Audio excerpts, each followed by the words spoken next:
Students, good morning.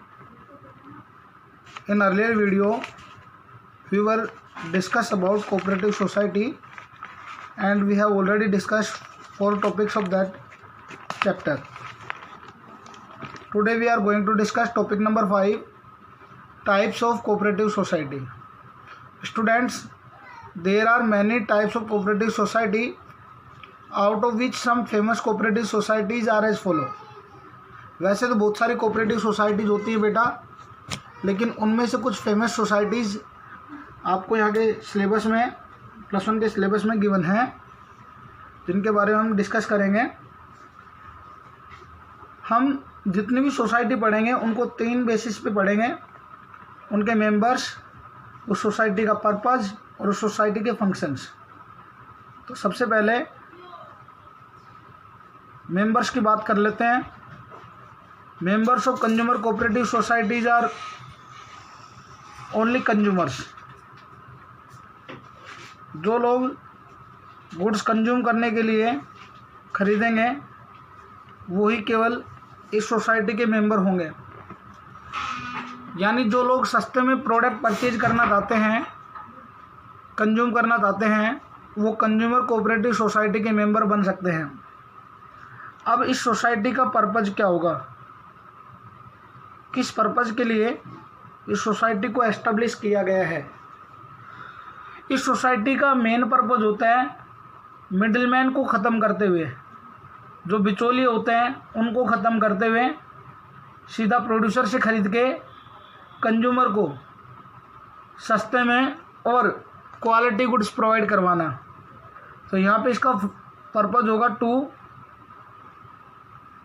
Provide quality goods at reasonable price to their members. जो भी लोग members होंगे उनको क्वालिटी वाले प्रोडक्ट और रीजनेबल प्राइस पे प्रोवाइड करवाना, जिसके लिए ये क्या करते हैं, फंक्शंस। ये सीधा खरीदते हैं किससे, प्रोड्यूसर से। दिस सोसाइटी परचेज गुड्स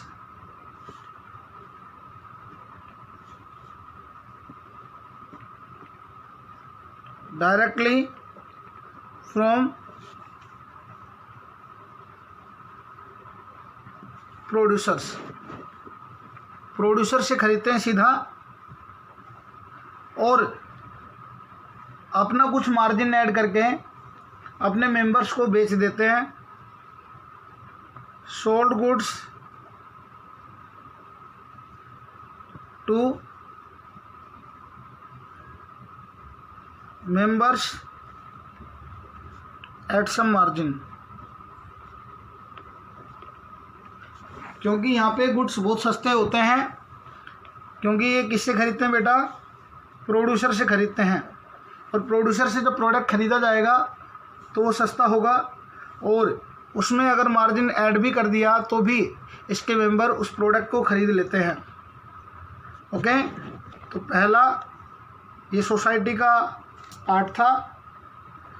अब दूसरी कोऑपरेटिव सोसाइटी के बारे में बात कर रहे हैं हम। प्रोड्यूसर कोऑपरेटिव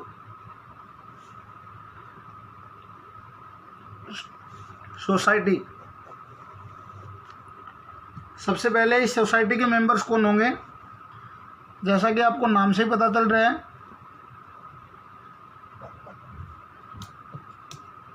इसके मेंबर्स होंगे प्रोड्यूसर्स। और जनरली वो प्रोड्यूसर्स होते हैं जो स्मॉल क्वांटिटी में प्रोड्यूस करते हैं, जिनका लेवल ऑफ प्रोडक्शन छोटा होता है, कम होता है। तो वैसे लोग इस सोसाइटी के मेंबर्स होते हैं।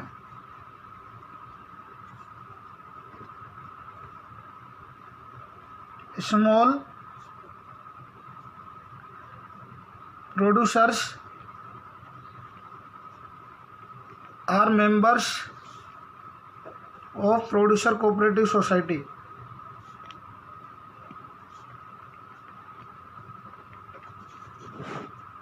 पर्पज, क्या पर्पज होता है इस सोसाइटी का?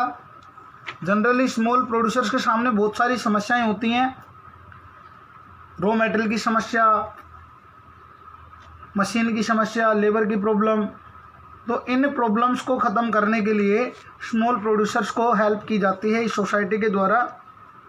तो इसका जो मेन पर्पज होता है, to assist in the operations of small producers, उनके ऑपरेशंस में हेल्प करना इस सोसाइटी का पर्पज होता है। अब इसके लिए कौन से फंक्शंस परफॉर्म करते हैं?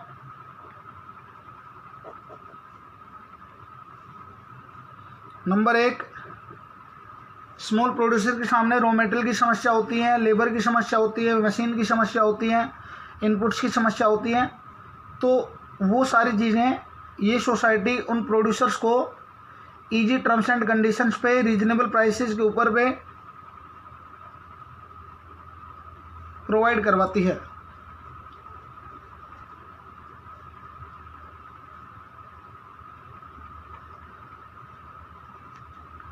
प्रोवाइड रॉ मटेरियल,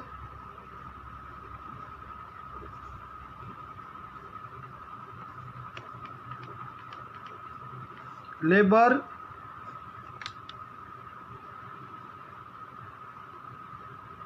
मशीनरीज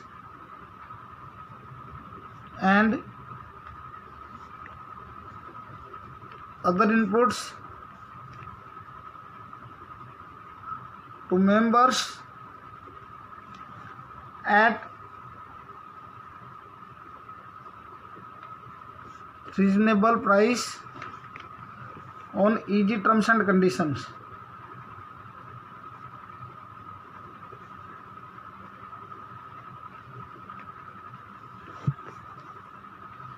फिर दूसरी समस्या इनके सामने होती है कि इनका प्रोडक्ट कैसे बिकेगा। इनके प्रोडक्ट को ज़्यादा बेचने के लिए एक स्मूथ मार्केट, एक रेगुलर मार्केट ये सोसाइटी प्रोवाइड करवाती है। Provide a regular and smooth market for the output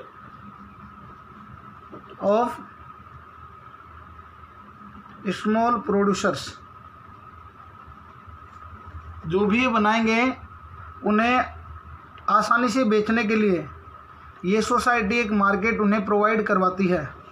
तो ये था producer cooperative society. Third society is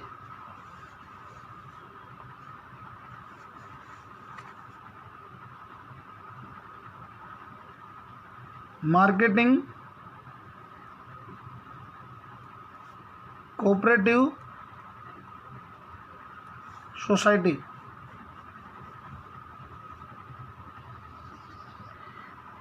जैसा कि नाम से पता चल रहा है इसके मेंबर्स कौन होंगे? स्मॉल मार्केटर्स या स्मॉल प्रोड्यूसर्स। सबसे पहले मेंबर्स,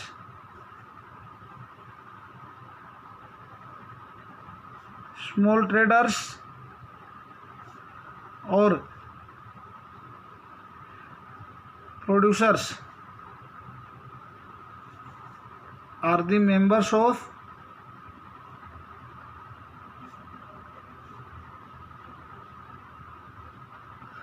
मार्केटिंग कोऑपरेटिव सोसाइटी। दूसरा point, for which purpose it is established. तो यहाँ पे जो स्मॉल प्रोड्यूसर्स होते हैं, स्मॉल ट्रेडर्स होते हैं, उनकी सेल्स को इंक्रीज करना, उनकी सेल्स को प्रमोट करना, उनकी सेल्स में हेल्प करना, to provide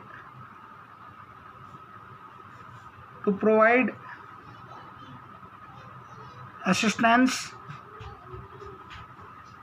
and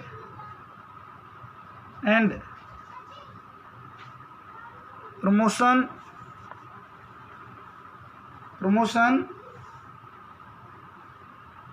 of the sales of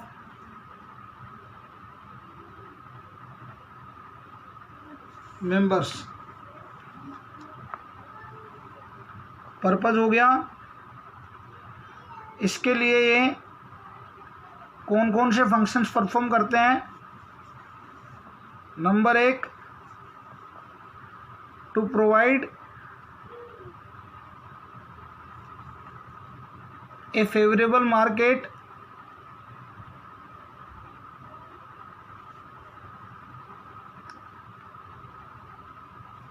for the output means products of small producers। Number 2,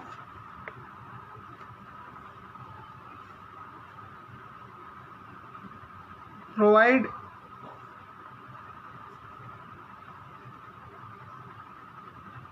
various marketing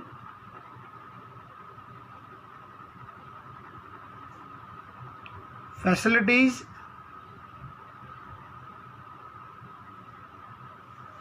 like transportation,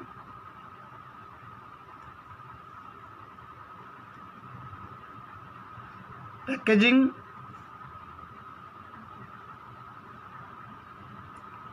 warehousing, etc. to their members।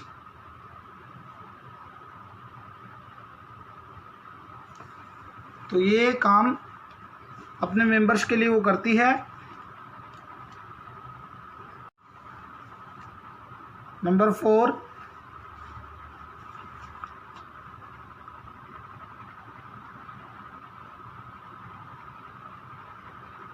Cooperative farming society. इस society के जो सदस्य होते हैं वो कौन होंगे बेटा? जैसा कि नाम से पता चल रहा है, farmers. Only farmers can become the members of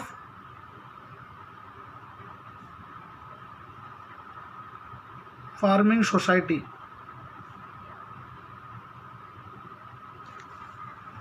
अब what will be the purpose behind establishing of cooperative farming society? Generally किसानों के सामने बहुत सारी समस्याएं आती हैं उनके ऑपरेशंस में, तो ये सोसाइटी उनके ऑपरेशंस में उनकी मदद करती है। To promote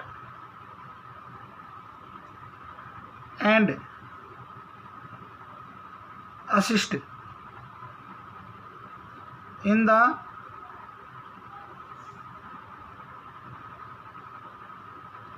operations of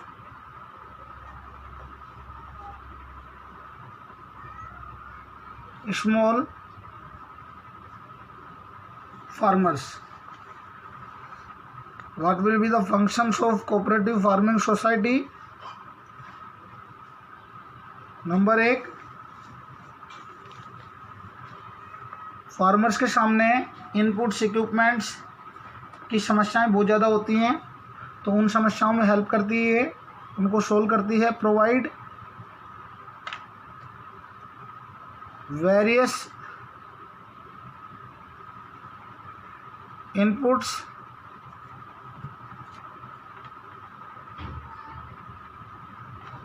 equipments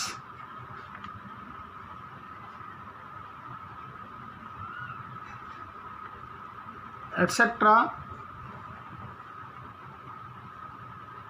to their members, like best quality seeds,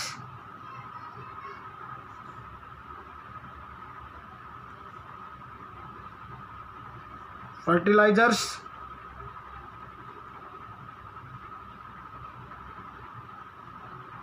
pesticides, latest equipments of farming, etc. अब फसल पैदा करने के बाद उसके लिए एक अच्छा मार्केट प्रोवाइड करवाना भी इनका काम होता है। प्रोवाइड ए फेवरेबल मार्केट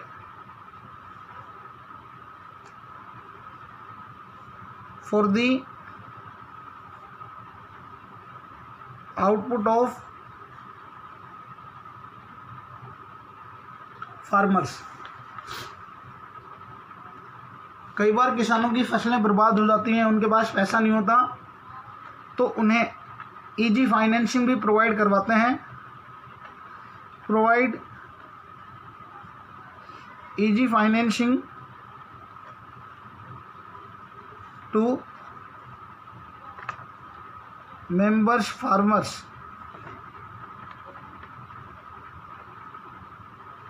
जो मेंबर फार्मर्स होते हैं उनको इजी टर्म्स एंड कंडीशंस पे लोन में भी हेल्प करती है society.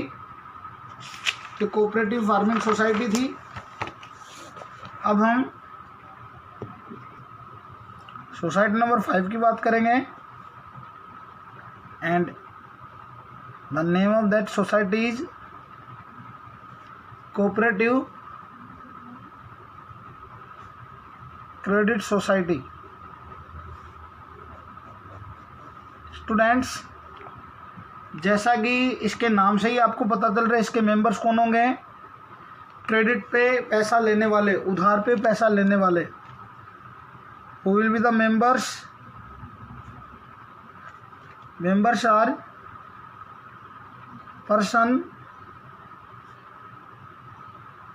Require finance loan. Okay, यानी हम इन्हें बोल सकते हैं फाइनेंस सीकर्स। ऐसे लोग जिन्हें फाइनेंस की ज़रूरत होती है, पैसे की ज़रूरत होती है, वो लोग इसके मेंबर्स बन सकते हैं। What will be the purpose? तो डियर स्टूडेंट्स, इसका पर्पज़ होता है इन लोगों से, फाइनेंस सीकर्स को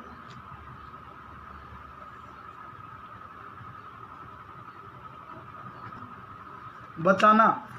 जो बड़े बड़े लैंडर्स होते हैं जो हाई रेट ऑफ इंटरेस्ट पे लोन प्रोवाइड करवाते हैं और मजबूरी में फाइनेंस सीकर्स उनसे लोन ले लेते हैं, तो उनके जाल में वो फंस जाते हैं।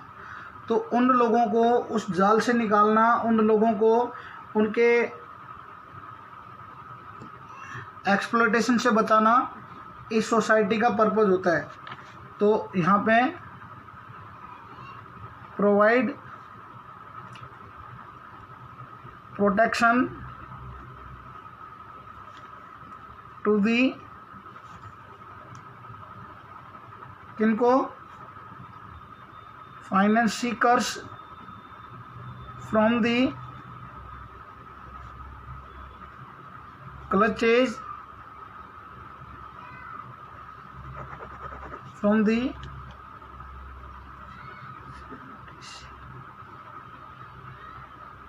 clutches of big lenders। जो बड़े बड़े लेंडर्स होते हैं उनकी रेट ऑफ इंटरेस्ट हाई होती हैं, डिफ़िकल्ट टर्म्स एंड कंडीशंस होती हैं, फिर भी लोग मजबूरी में उनके सामने जाके फंस जाते हैं और उनसे पैसा उधार ले लेते हैं। तो ऐसे लोगों को उनसे बचाने के लिए ये सोसाइटी वर्क करती है। functions provide finance and refinance on easy terms and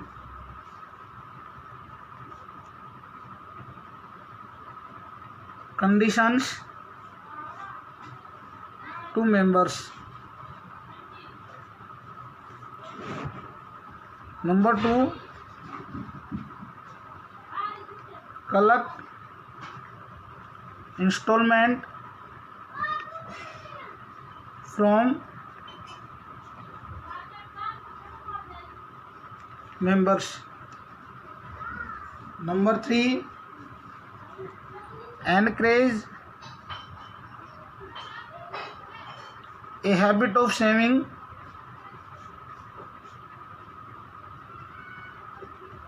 in the members.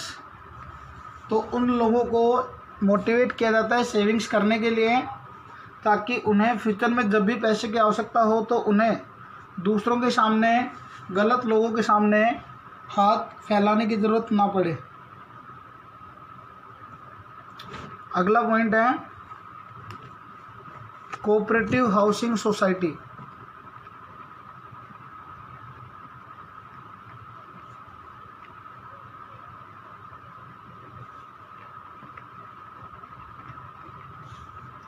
जिन लोगों के पास अपना घर नहीं होता और वो अपने घर का एक सपना देख रहे होते हैं, लेकिन पैसे की कमी की वजह से वो अपने सपने को पूरा नहीं कर पाते हैं, तो उन लोगों के लिए ये सोसाइटी एक अच्छा ज़रिया है जिसके थ्रू वो अपना खुद का घर ले सकते हैं। इसके मेंबर्स कौन होंगे? वो लोग जिनको खुद को अपने घर की तलाश हो, जिनको अपना खुद का घर चाहिए, वो लोग इसके मेंबर्स होते हैं। Persons require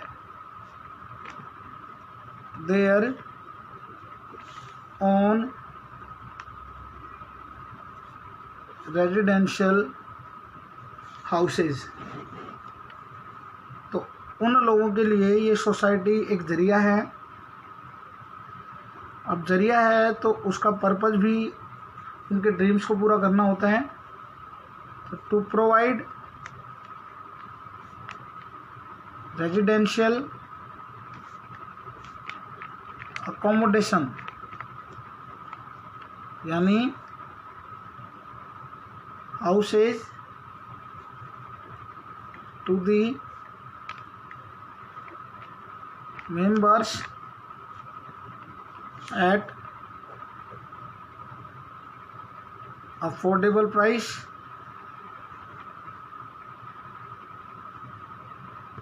on easy terms and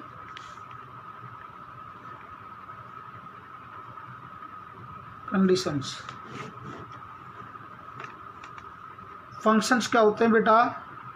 इसके फंक्शंस होंगे, अब सस्ता घर प्रोवाइड करवाना है तो सस्ता ख़रीदना भी होगा, और सस्ता ख़रीदने के लिए ये सोसाइटी बड़े बड़े एरियाज़ ऑफ लैंड परचेज कर लेती है, उनमें फ्लैट्स, उनमें बिल्डिंग डेवलप करती है, कंस्ट्रक्ट करती है, और उन बिल्डिंग्स में अपने मेंबर्स को वो ओनरशिप प्रोवाइड करवाती है।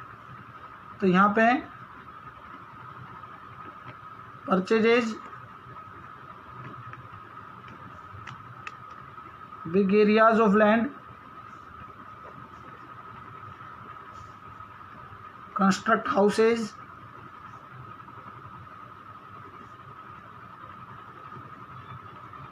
buildings and flats। फिर दूसरा काम, उन हाउसेज के पास बेसिक एनिमिटीज़, बेसिक फैसिलिटीज़ प्रोवाइड करवाना, provide basic facilities like road, electricity, parking, playgrounds, etc. और लोगों को मोटिवेट करना, उन हाउसेज को खरीदने के लिए मेंबर्स को मोटिवेट करना, और उसके लिए फाइनेंसिंग की सुविधा भी देते हैं। Provide constructed houses to the members